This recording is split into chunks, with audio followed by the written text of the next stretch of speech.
ஒரு சின்ன குட்டி ஸ்டோரி கேட்கலாமா? ரீசென்ட்லி நான் ஒரு குட்டி ஸ்டோரி படித்தேன். அதில் வந்து ஒரு விவசாயி வந்து அவங்க பேரன்ட்ட சொல்கிறாங்க, எனக்கு வந்து டெய்லி 2 பானை தண்ணி மட்டும் நீ கொடுத்துருப்பா அப்படின்னு சொல்லிட்டு. சரி ஓகே தாத்தான்னு சொல்லிட்டு டெய்லி அந்த பேரனும் 2 பானை தண்ணி எடுத்து போய் அந்த தாத்தா கிட்ட கொடுக்குறாங்க. அந்த பையன் ஒரு நாள் நோட் பண்ணுறான், என்ன இது ஒரு மாதிரி தண்ணியாக லீக் ஆகுது அப்படின்னு சொல்லி நோட் பண்ணும்போது தான் தெரிஞ்சிருக்கு அது 2 பானையில் வந்து ஒரு பானை லீக்காக இருந்திருக்கு அப்படின்னு சொல்லிட்டு.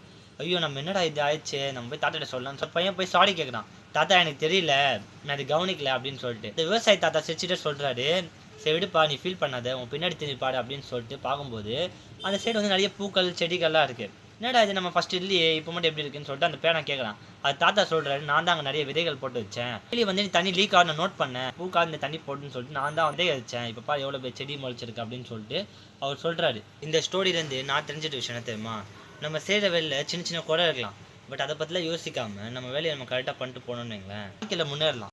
இந்த ஸ்டோரி உங்களுக்கு பிடிச்சிருந்ததுன்னா லைக் பண்ணிட்டு கீழே கமெண்ட் பண்ணிட்டு போங்க. இந்த மாதிரி டெய்லி மோட்டிவேஷன் ஸ்டோரி கேட்கணும்னா சேனலை வந்து சப்ஸ்கிரைப் பண்ணிக்கோங்க.